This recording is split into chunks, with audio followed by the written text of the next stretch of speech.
I love to smoke a lot, never see me now. High up in the sky I go, call up everyone I know. And ask them who got it, let's roll up.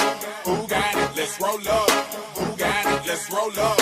Who got it, let's roll up. I love to smoke a lot, never see me now. High up in the sky I go, call up everyone I know. And ask them Greetings! Welcome to another edition of Smokin and Jokin.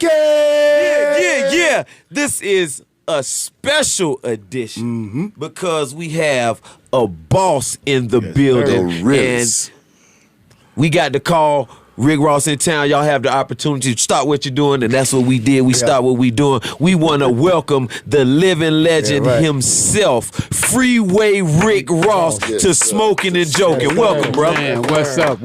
Man, This is an honor to have you here, man. I'm glad to be here, man. Thank y'all for having me on. Absolutely, man. I want to start by saying, a lot of people don't get their accolades or their just due until they're gone. So I want to ask you, because you're here, and to us and to a lot of people, you are a living legend for real. Not the BS that you hear all the time, no doubt, for real living legend. How does that feel? I mean, to accomplish a goal that I was after, and that's to be where the streets love you. I mean, that's what it is, man. I'm just enjoying it right now. I got mad love from the streets all over the world, and it's a good feeling. I can imagine it is. Now, there's also two sides to that coin. I mean, I look at it like you're a living legend for the things that you did, but also some of the things that you did had a certain impact on our community. A negative impact on that community. So to be a living legend for something that actually had a negative impact on that community, does that haunt you at times? No, because I forgave myself. Okay. I asked for forgiveness, and if you forgive me, you do. If you don't, you don't. I ain't tripping. But at the end of the day, what I did out of ignorance too. I didn't really know what I was doing when I was doing it. I started selling drugs at 19 years old, and I didn't have a clue about drugs when I first started. It was a learning process for me, and the way I look at life, because a lot of people, they want to blame me for their mom being hooked on drugs, their brothers, their uncles, but at the end of the day, if nobody put a gun to your head and made you smoke it, then you did it voluntarily. It's a choice. You did it out of your own choice, and I believe that for two grown, consensual adults to make a deal, whether one got the bad end of the deal or not, they both made a choice. Absolutely. And I tell people that instead of looking for somebody to place the blame on, sometimes you have to go to your people and confront them and say, look, when are you going to stop? Right, absolutely. Or why don't you stop? Because without them coming to their senses saying that they have a reason to stop, they won't quit. Gotcha. So, when you came, when you started the game, I mean, it's my understanding that you knew for me, this is not about getting a flashy car. This is not about getting no shoes. This is about being rich. Right. Well, it didn't start off like that. When I started off, I wanted to make $5,000. Okay. And that was to fix my car. I had a '66 Chevy convertible lowrider, and I wanted to, do a few things to it. Throw a little paint on it and finish my interior up and ride out. And live happily ever after. That was where my dreams and my aspirations was. But as I got into the business, and as you accumulate money, money buys wisdom. Right. You start to learn more because people, the higher echelons, see you with money and they want that money. Yeah. So in order for them to get that money, they gotta show you different ways so that they can get that money up out your pocket. Right. Well, go ahead. I was gonna ask really about what you said earlier about him, just how he felt about being a legend in the hood, and then but for something like negative or whatever, you know what I'm saying? But I understand. Like you did a lot of positive though with your money, right? Like, Oh, no doubt. Yeah, no like doubt, that's what no really doubt. like what makes you a legend because you go back and put back into your like. I Gave mean, back to even the in field the or whatever. even in the newspapers, you know, when they used to write the articles that was negative, I still felt okay about the articles because they always say like a Robin Hood, Right, you know? right. That's what. And that was the mission that I was after. Right. And I wasn't after, you know, getting people strung out on cocaine and turning people into crack monsters or nothing like that. There, that wasn't my goal because when I started, I didn't even know anything about crack monsters, and we had never saw one. You know, it was only It was just business. right. And that's why I was saying. That's why I did what because I know, like I said, I did from the documentaries and stuff I seen on you. They made a lot of emphasis on how you gave so much money back to the community or helped out kids or did Well, you stuff- got to give back. stuff like that, so. I mean, if what's the use of having money if you can't help the people that you love? And that, You know? but that's the stuff though that make you a legend. No You know what I'm doubt, saying? no Not doubt. just because you went out there and sold a whole bunch of dope, because but I think mainly because you gave people saw you giving back and trying to help other people No too. doubt. You know what I'm Yeah, saying? you know, I agree with that, but you know, at the end of the day, like a lot of people didn't even know that side of the giving Right, back. that's why Like the that's why I legend said that story from you know came from. But I'm just saying, like in the streets, in his hood, when they did the marketing, them the the legend ones who also knew. the legend also comes from doing good because Right, right, Them the right. ones who because was if you talking don't about do it. if you don't do right, people won't talk about you in a positive light. Yeah. Right. And what happened is when the guys up top talk about you and it trickles down to the bottom and it starts that goodwill, you know, and people know the name and they like the name, but they don't really know the face, Right. who that person is, but they know the name Gotcha. and the legacy. So I think that what he was saying, having goodwill does carry a long ways. Right. No. I agree with him, but like what I'm saying is, for most people, the legend started with the streets. Right. The Or stay with the street, it's street all the way. The legend grows, and people, you know, people start to feel that human side when they see you doing the things in the hood, and it's And like that's he's right. one of us He's for there. real. Yeah. Like, Right. like you And- said, the Robin Hood type. And see, they taking them Robin counts Hood. when they were doing that. They was taking counts from people from the Right. community. You know what I'm saying? Right, Like you absolutely. said though, as far as us, we know him. And he legendary to us because damn, he got that work. Wow, that Right, nigga was a boss. You know what I'm saying? But then like when it takes him to go to the community and people who grew up with him and then talk about it, then you get to know who he was as a person. You know what I'm saying? So like, okay, that's why they rock with him. I want to say this. You know, one of the things that just really blew me away was the fact that, you know, you was doing all these things and you couldn't necessarily read I couldn't read at all. Not when you necessarily. when you was doing these things. You couldn't read at all. I was totally illiterate. But you ran an organization that made $3 million a day. Well, you know, in the drug business, it don't really care if you can read or not. You know, they don't put much writing on the packaging.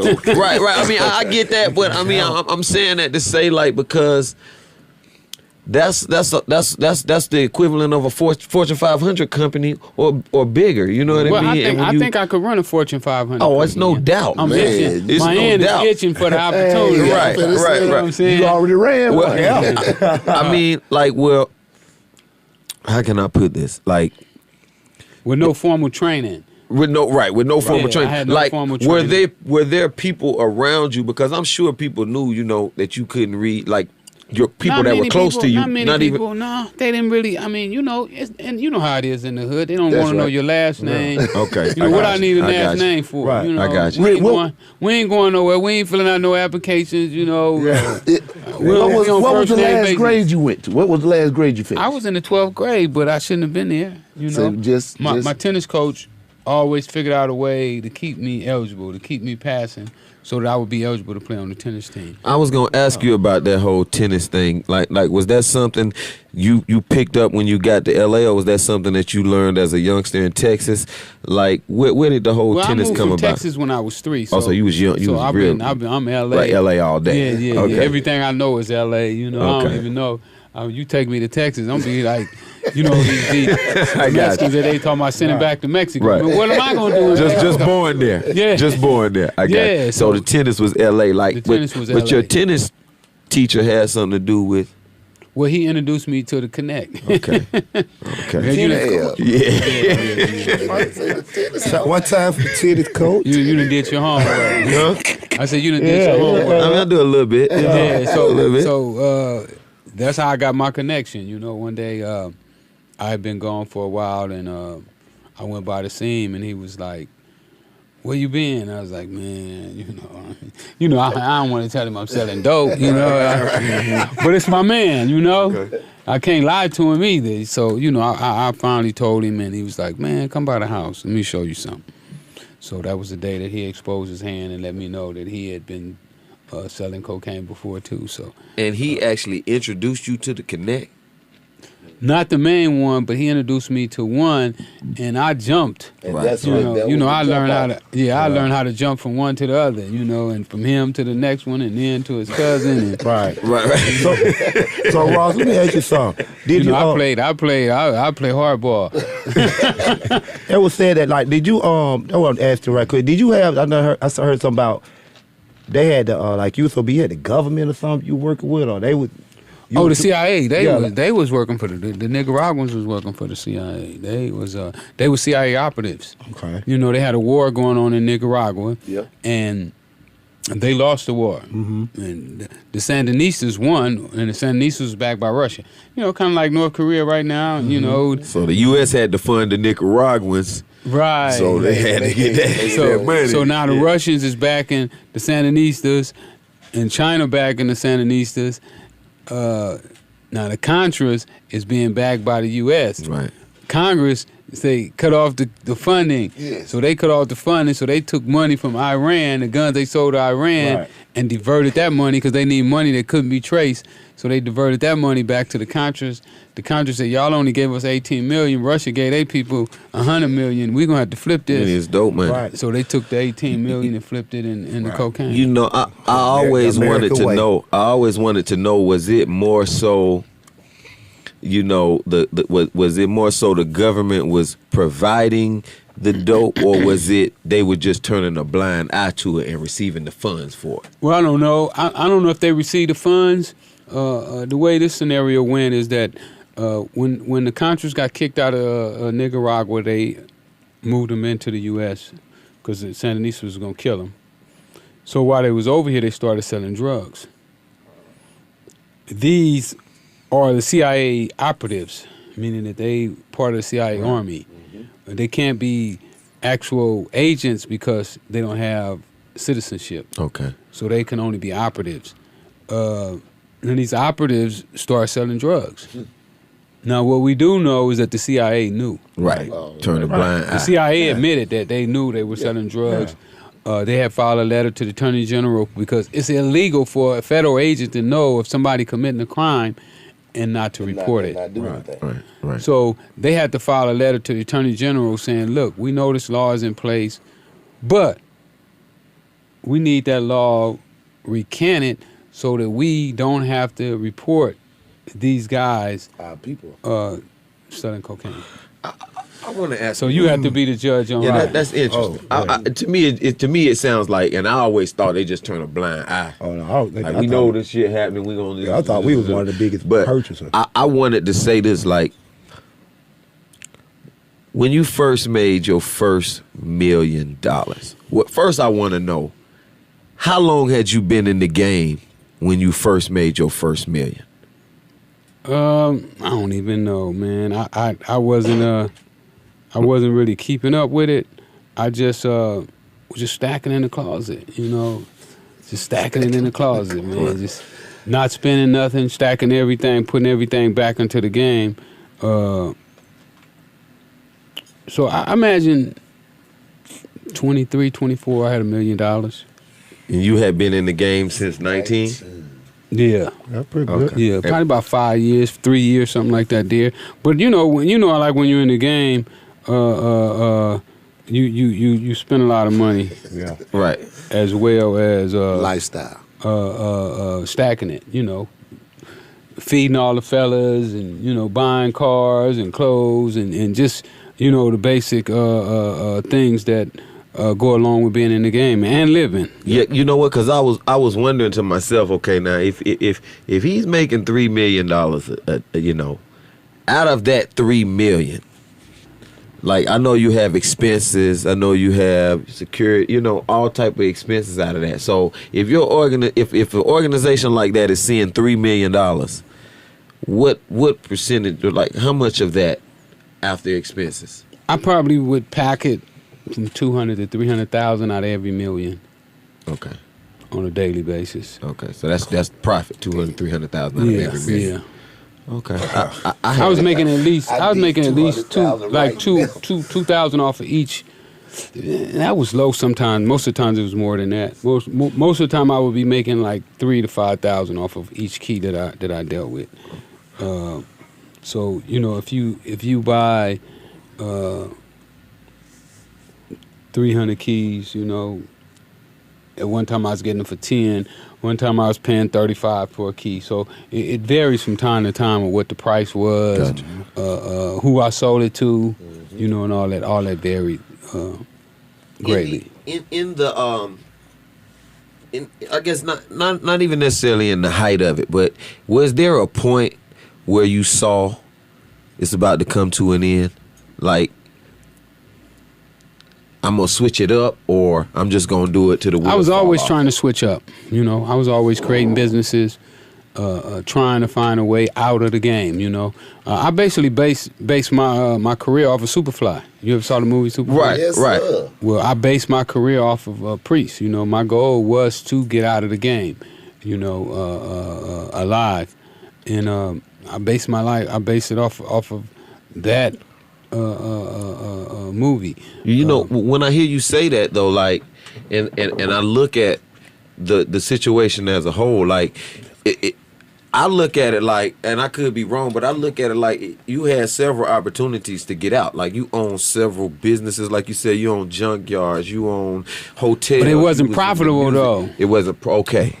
See, I had people in it that, you know, I mean, I'm young, you know, 24, 25 years old. I ain't never had a business before. Right. So, you know, you get a business, the first thing you think, oh, put moms in there, put bro in there, put cuz in there, put uncle in there. Right. And they don't know nothing about business. Okay. And they don't have a desire to have a business. You know, the first thing that I found out that you got to have is a desire. Absolutely. Without the desire to have something, you can't have it. Absolutely. Just like if you don't have a desire to quit, you can't quit. You know, just keep on. You're going to keep going. Why should you quit when you don't have a desire to quit? There's no reason for you to quit. You enjoying what you're doing, you know. So I say that you have to have that desire. So you had certain business. Were any of the businesses on the profitable side where, you know? Well, you know, when I first opened my motel, I ran it myself. You know, I was making $5,000 a week. Okay.